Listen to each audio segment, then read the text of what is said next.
हरिद्वार से दिल्ली के बीच में आज से 40 साल पहले तक, 30 साल पहले तक साबुन बनाने की 6000 से ज्यादा फैक्ट्रियां थी। मेरठ अकेले शहर में साबुन बनाने की लगभग 750 से ज्यादा यूनिटें थी। मेरठ अकेले शहर, सब खत्म हो गई धीरे। दिल्ली में हजारों इकाइयां थी, घर घर में साबुन बनता था, जमता था, सब खत्म हो गया जब से विदेशी कंपनियों का साबुन आ गया इस देश। तो रोजगार बढ़ता नहीं है। वो साबुन की क्वालिटी वही है, बल्कि अच्छी थी। हाँ, कहते हैं ना इनकी क्वालिटी बहुत अच्छी होती है। तो ये भी इनके क्वालिटी का बहुत बड़ा भ्रम है। लोगों को बहुत बड़ा भ्रम यह हो गया है कि विदेशी कंपनियों के माल में क्वालिटी ज्यादा है, इसलिए लोग उसे खरीदते हैं। मैं आपको कई विदेशी कंपनियों के माल की केमिकल एनालिसिस रिपोर्ट प्रस्तुत कर सकता हूं, जो हमने लेबोरेटरी चेक कराया, कोई क्वालिटी नहीं है उनके माल। घटिया से घटिया क्वालिटी का माल वो बेच रहे हैं। मैं नाम लेके बताऊं, एक अमेरिकन कंपनी है जिसका नाम है कॉलगेट पामोलिव, टूथपेस्ट बेचती है। मैं लोगों से बहुत बार पूछता हूं, आप कॉलगेट का टूथपेस्ट क्यों करते हैं? तो सब एक ही स्वर में कहते हैं इसमें क्वालिटी है। तो फिर मैं पूछता हूं अच्छा क्या क्वालिटी है? तो कहते हैं इसमें झाग बहुत बनता है। तो फिर मैं कहता हूं झाग तो रिन में भी बनता है, एरियल में भी बनता है, झाग तो शेविंग क्रीम में सबसे ज्यादा बनता है। तो शेविंग क्रीम से ही दांत साफ कर लिया करो अगर झाग ही चाहिए तुम्हें। ये पढ़े लिखे मूर्खों के उत्तर हैं। बिना पढ़ा लिखा आदमी ऐसा उत्तर नहीं देगा। जो एजुकेटेड इडियट है वो इस तरह का। और ये उत्तर मुझे पता है कहां मिला? दिल्ली यूनिवर्सिटी में मैं एक लेक्चर कर रहा था डिपार्टमेंट ऑफ मैथमेटिक्स में। वहां के एक प्रोफेसर ने उत्तर दिया कि जी कॉलगेट में बहुत अच्छी क्वालिटी है, झाग बहुत बनता है। तो मैंने कहा प्रोफेसर साहब, आप डेंटल क्रीम से दांत क्यों नहीं साफ कर लेते? शेविंग क्रीम से दांत क्यों नहीं साफ कर लेते? एरियल से दांत क्यों नहीं साफ कर लेते? सबसे ज्यादा झाग तो उसी में बनता है। तो एकदम चुप प्रोफेसर। फिर उसने मुझे कहा अच्छा आप ही बताइए क्वालिटी क्या होती है? मैंने कहा प्रोफेसर साहब, आप मैथमेटिक्स के प्रोफेसर होके अगर ये नहीं जानते कि क्वालिटी क्या होती है तो क्यों चिल्लाते हैं कि ये क्वालिटी होती है? जब मालूम ही नहीं है तो कहो ना हमको नहीं मालूम क्वालिटी क्या होती है, हम तो विज्ञापन देख के ये सामान खरीद लाते हैं। मैंने उनको समझाया कि कॉलगेट टूथपेस्ट बनता किस चीज से है, उसकी क्वालिटी क्या है, ये समझने की बात है। तो उनका हाँ बताइए। तो मैंने उनको बताया, वो मैथमेटिक्स के थे, थोड़ा केमिस्ट्री भी जानते थे। केमिस्ट्री में एक केमिकल होता है, उसका नाम है सोडियम लॉरेल सल्फेट, उससे कॉलगेट बनता है। क्योंकि सोडियम लॉरेल सल्फेट डाले बिना किसी भी टूथपेस्ट में झाग पैदा नहीं हो सकता। और सोडियम लॉरेल सल्फेट का आप देख लीजिए, आप में से थोड़े भी केमिस्ट्री पढ़े हुए लोग हैं तो केमिस्ट्री की डिक्शनरी में सोडियम लॉरेल सल्फेट देखिए, उसके सामने लिखा हुआ है पॉइजन, जहर है। 0.05 मिलीग्राम मात्रा में शरीर में चला जाए तो कैंसर कर देता है। और वो कॉलगेट में भरपूर मात्रा में मिलाया जाता है। और आपको एक जानकारी दूं, अमेरिका और यूरोप के देशों में कॉलगेट जब बेचा जाता है ना तो उस पर अंग्रेजी भाषा में चेतावनी लिखनी पड़ती है कॉलगेट के पेस्ट पर। जैसे भारत में सिगरेट के पैकेट पर लिखा रहता है ना, सिगरेट पीना स्वास्थ्य के लिए हानिकारक है, वैसे अमेरिका और यूरोप में कॉलगेट के डिब्बे पर लिखा रहता है कॉलगेट करना स्वास्थ्य के लिए हानिकारक है। लिखते अंग्रेजी में है, मैं बताता हूं वो क्या लिखते हैं। वो 3 वाक्य लिखते हैं। पहला लिखते हैं Colgate is injurious to health, स्वास्थ्य के लिए खतरनाक है। दूसरा वाक्य लिखते हैं please keep out this Colgate from the reach of the children below 6 years, माने 6 साल से कम उम्र के बच्चे को यह पेस्ट नहीं देना। क्यों? बच्चे चाट लेते हैं उसको और उसमें कैंसर करने वाला केमिकल है, इसलिए कहते हैं बच्चों को नहीं देना ये टूथपेस्ट। फिर आगे के सेंटेंस में लिखते हैं in case of accidental injection please contact immediately poison control centre, माने गलती से किसी बच्चे ने कॉलगेट कर लिया तो तुरंत हॉस्पिटल लेके जाना उसको। इतना खतरनाक है।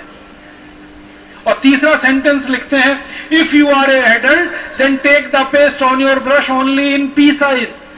मतलब क्या है? अगर आप बड़े आदमी हैं तो अपने ब्रश पर बिल्कुल थोड़ी मात्रा में, चने या मटर के दाने से आधी मात्रा में ही कॉलगेट लेना, क्योंकि कार्सिनोजेनिक है, कैंसरस है। अब देखो अमेरिका और यूरोप में लिखते हैं कि बिल्कुल थोड़ी सी मात्रा में कॉलगेट लेना ब्रश पर। भारत में टीवी पे विज्ञापन आता है तो क्या कहते हैं? ब्रश भर भर के लेना और दिन में 3-3 बार लेना। सवेरे भी करना, दोपहर को भी, जल्दी मरना और उनका माल बिकवाना। क्या हुआ? और ये कॉलगेट क्लोजअप कंपनियों ने जो पेस्ट बनाए हैं ना, उसमें बेईमानी और चालाकी पता है क्या? ये बाहर तो निकल सकता है, अंदर नहीं घुसता। ट्यूब का डिजाइन ऐसा किया है कि पिच से दबाओ तो निकल तो आएगा, अगर ज्यादा निकल गया तो वापस नहीं घुसा सकते आप उसमें, घुसा सकते उसको पतला बनाते जल्दी निकले। हाँ, माने इतने बेईमान लोग हैं और इतने शोषणखोर हैं ये कि आपका ज्यादा से ज्यादा पेस्ट खर्च हो, जल्दी से जल्दी आपकी जेब से पैसा निकाला जाए, इस तरह के धंधे वो कर रहे हैं। तो अमेरिका यूरोप में जो कॉलगेट, क्लोजअप, पेप्सोडेंट शरीर के लिए हानिकारक है, वो हिंदुस्तान में क्वालिटी प्रोडक्ट कैसे हो सकता है, जरा बताइए। क्या हुआ? और हाँ, इसलिए दिव्य दंत मंजन क्या करो, अपने नीम की दातुन करो, अपने बबूल की दातुन करो, अपना जो है सेंधा नमक और हल्दी लेकर अपने सरसों का तेल लगा के रखो। और ऐसे ही एक बार मैं ऐसे ही एक व्याख्यान कर रहा था, एक बड़ी यूनिवर्सिटी का जानकारी दे रहा हूं, कलकत्ता में जादवपुर यूनिवर्सिटी में लेक्चर दे रहा था, तो एक प्रोफेसर से ऐसे ही झगड़ा हो गया। वो कहते क्यों आप विदेशी कंपनियों को गाली देते रहते हैं? मैं बोला क्यों नहीं दूं, इतनी क्वालिटी का सामान हमको देती है। मैंने कहा कौन सा सामान इनकी क्वालिटी का है? तो लगा लक्स हिंदुस्तान लीवर का साबुन है। मैंने कहा लक्स की क्वालिटी क्या है प्रोफेसर साहब? कहने लगे झाग बहुत बनता है। तो मैंने कहा झाग तो और भी चीजों में बनता है, निरमा में भी बनता है, एरियल और सर्फ में भी बनता है, उसी को रगड़ के नहा लिया करो। शैम्पू में बहुत झाग बनता है, उसी को क्यों नहीं मल लेते शरीर पर? फिर उस प्रोफेसर ने क्या कहा पता है? एकदम गुस्से में आके कहा लक्स का रेपर बहुत चिकना होता है। मैंने कहा प्रोफेसर साहब आप रेपर से नहाते हो कि साबुन से नहाते हो? ये बार बार मैं कह रहा हूं ना, एजुकेटेड इडियट्स लोग कैसे होते हैं। माने साबुन के ऊपर का जो रैपर है वो चिकना होता है, ये क्वालिटी है। साबुन अंदर कैसा है उसका कुछ पता नहीं उस प्रोफेसर को। अब पढ़े लिखे प्रोफेसर रैंक के लोग जब क्वालिटी को इस तरह से डिफाइन करेंगे तो आम आदमी का क्या है? तो ज्यादातर लोग विदेशी कंपनी के माल से प्रभावित होते हैं, उसकी पैकिंग से, उसके रैपर से, उसकी चमक दमक से, उसके विज्ञापन से। माल में अंदर क्या भरा है वो किसी को नहीं मालूम। वो कचरा ही क्यों नहीं हो, जहरी ही क्यों नहीं हो, हमें कुछ मालूम नहीं, हम उसका इस्तेमाल करते हैं। वो ऐसा है ना, वो तंदुरुस्ती लाती है ना, और मैल में छिपे हुए कीटाणुओं को धो डालते हैं। देखिए आप सुनिए ध्यान से, मैंने इस विज्ञापन पर बहुत विश्लेषण किया। लाइफ बॉय नाम का साबुन है ना, वो बिकता है 1960 से, उसका एक विज्ञापन चलता है। लाइफ बॉय है जहां, तंदुरुस्ती है वहां। अब तंदुरुस्ती लाइफ बॉय से आती है तो रोटी क्यों खाते हो? बंद करो, भोजन बंद करो, लाइफ बॉय खरीद लो, दिन भर रगड़ते रहो, नहीं खाओ, उसको खाओ तो और अच्छा।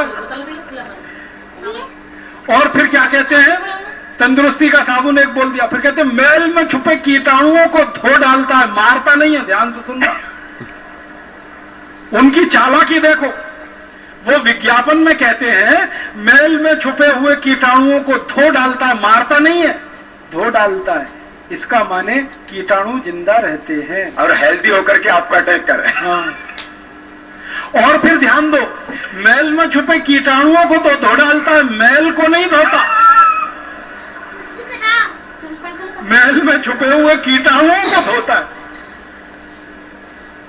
और मुझे समझ में नहीं आता कि इतनी मूर्खता का ये विज्ञापन है और इस पर हिंदुस्तान में 7 करोड़ लाइफ बॉय बिक जाता है एक साल।